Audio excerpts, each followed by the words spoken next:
आज्ञा दी युद्ध के बाद में रावण के चरणों में प्रणाम करके और रावण से जाकर के तुम राजनीति का पाठ पढ़ लो, इस धरती पर इतना बड़ा राजनीतिज्ञ फिर जन्म नहीं लेगा। लक्ष्मण जी ने प्रणाम किया, केवल एक माथा रह गया था, 9 कट गए थे।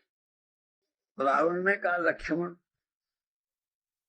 तुम मेरी परीक्षा ले रहे हो।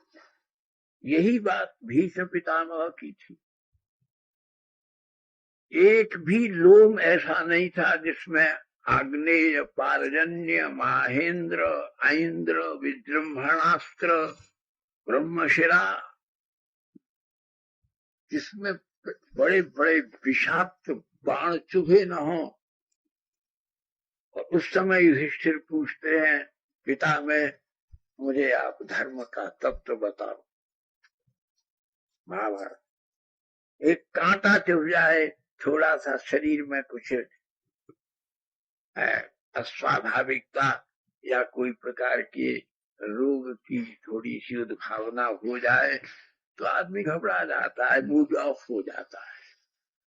युधिष्ठिर इस स्थिति में बोले स्थिति में आप हो तभी तो प्रश्न कर रहा हूं, परिस्थिति में होते तो मैं आपके सामने की आने की भी हिम्मत नहीं कर सकता था। हम सर्कमस्टेंसेस में हैं, हम स्ट्रगल्स में हैं, हमारे अंतर मन में टकराव है, दिमाग में टेंशन है, स्ट्रेन है, हम प्रॉब्लम्स में हैं। We always in solvations and solitude.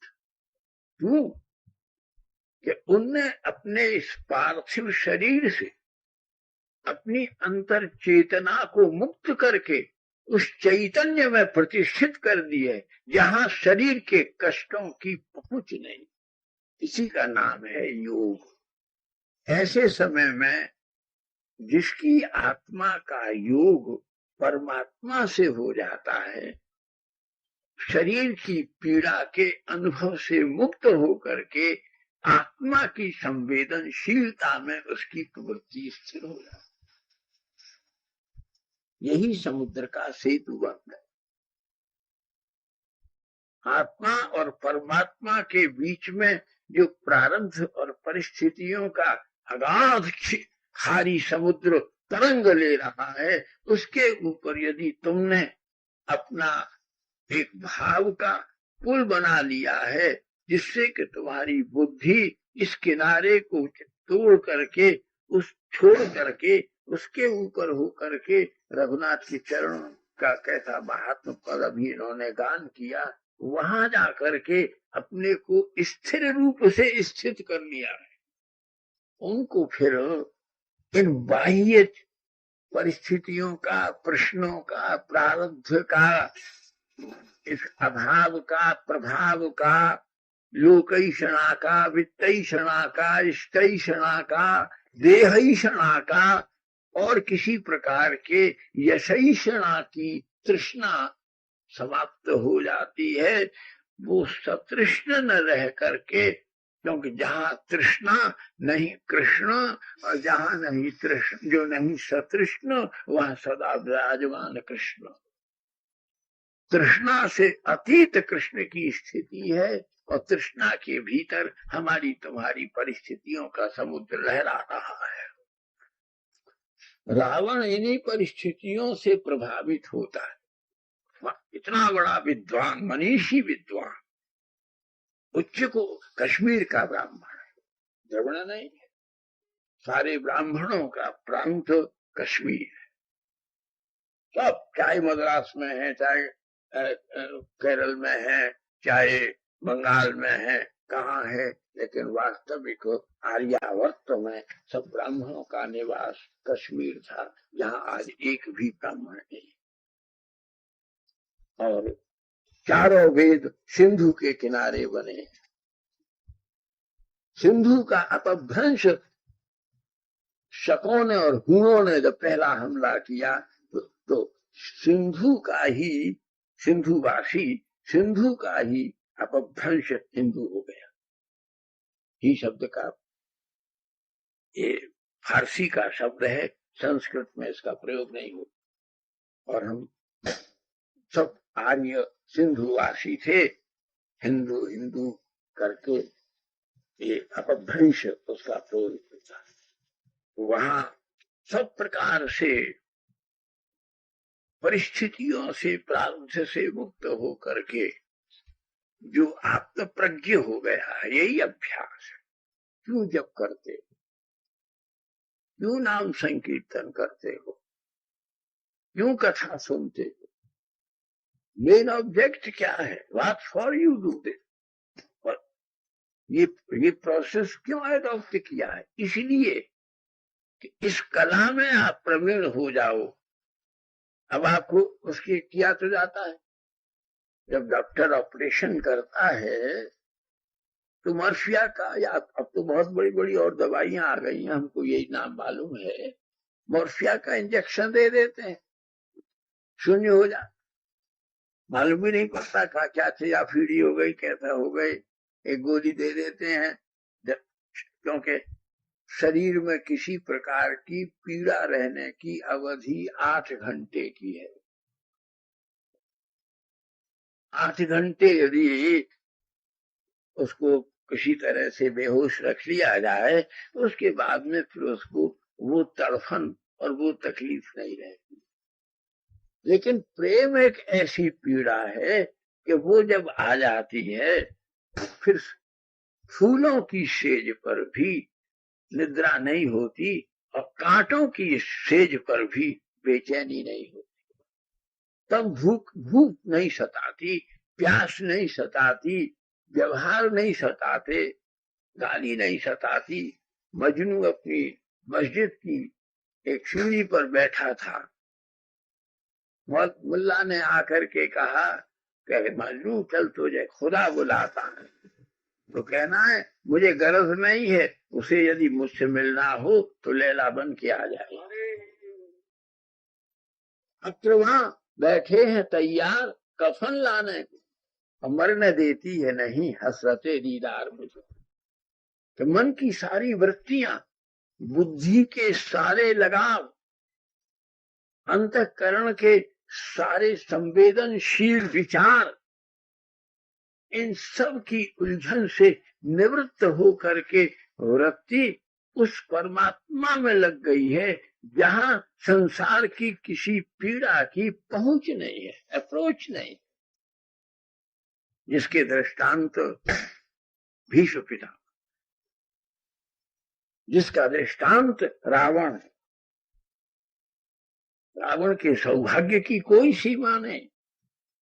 थोड़ा सा रावण के विषय में सब जगह यही भाषण हो रहे हैं कि ये दुर्गुणों के ऊपर सदगुण की विजय है, या सत्य के ऊपर सत्य की विजय है। क्या उसने किया, क्या उसने खराबी की है? शिव जी ने फिर उसने वरदान मांगा कि मुझे पार्वती को आप दे दीजिए, मैं इनका मंदिर लंका में बनाऊंगा। लेकिन मैं मूर्ति नहीं प्रतिष्ठित करना चाहता, मैं साक्षात भगवती को प्रतिष्ठित करना चाहता।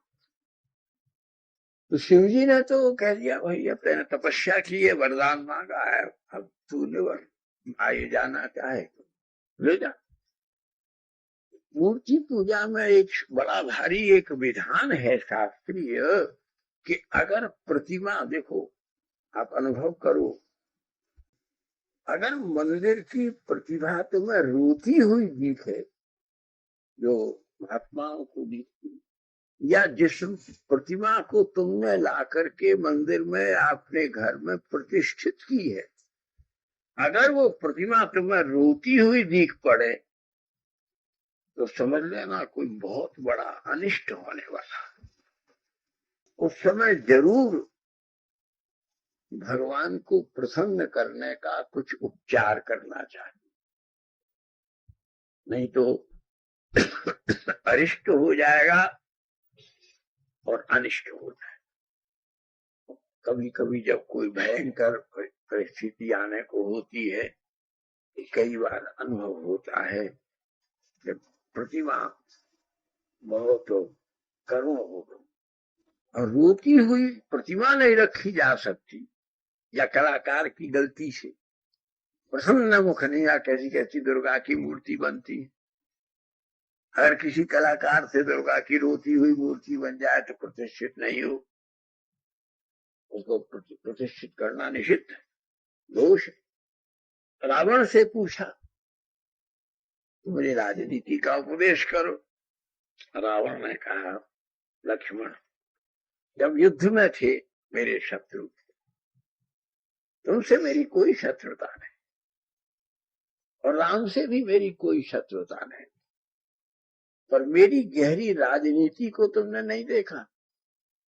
मनमति भद्रेषु पादारविंदे तथापि निर्णय कृत युद्ध एकम। तुम्हारे भाई के चरणों में अनिर्विण्ण मेरी मति होने पर भी मैंने युद्ध को ही राजनीति से निर्णय किया। क्यों? क्योंकि ये राक्षस न तप कर सकते थे, न जप कर सकते थे, न योग यज्ञ कर सकते थे, न कोई परमार्थ परोपकार कर सकते थे। इनके तो जन्म जन्म तक उद्धार ही नहीं होता। मैंने शत्रुता का व्याज लेकर के राम के हाथ से पुत्र पौत्र सबको मरवा करके और खुद भी उनके बाण से मर करके हमने बिना ही तप और यज्ञ की परम गति प्राप्त करना लिया। तो ये मेरी राजनीति नहीं है, ये मेरा स्वभाव तो नहीं। मैं पुलत्स्य का पुत्र हूं, मैं पार्वती जी का हरण करके लाया। रो रही थी, नहीं नहीं मैं शिव से अलग नहीं रह सकती, मैं शिव से अलग नहीं रह सकती। बिना शिव के मैंने कितना तप किया है भगवान गौरीनाथ को प्राप्त करने के लिए, लेकिन मैंने नारायण को पुकारा। मन की तो भांग पी करके नशे में डूबे हुए हैं। एक पत्नी अपने पतिव्रता पत्नी अपने पति से दूर कैसे रह सकती है? भगवान प्रकट हो गए एक बामन का रूप धारण करके, या यूं कहना चाहिए कि बलि के यहाँ से स्वयं बामन उस समय प्रकट हुए और जोर जोर से हंसने लगे। रावण ने क्या हंसता है? बोले मैं तो आया था आपके दर्शन करने के लिए। मैंने तो सुना था कि आप बहुत बड़े विद्वान, चारों वेदों के महापंडित, सायण भाष्य सबसे पहले चारों वेदों के ऊपर भाष्य रावण का है, तुम तो बहुत बड़े भाष्यकार हो। क्यों बोली फिर हंसता क्यों है? बोली तुम्हारी मूर्खता पर शिवजी ने तेरे साथ में छल किया है। पहले तो उनको अपनी पत्नी की इच्छा के रुचि के बिना उन्हें किसी दूसरे को, चाहे पुत्र हो चाहे पौत्र हो, जब वो नहीं चाहती उनके साथ जाना तो जबरदस्ती ले जाना कोई औचित्य है? तेरी राजनीति में ऐसा विधान है? अनुमति तो लेता कि मैंने आपके लिए चैत्य, वाल्मीकि रामायण में शब्द है चैत्य प्रासाद उज्जितम, मैंने बहुत बड़ा संगमरमर का नहीं मणियों का विषाद प्रासाद निर्माण किया है।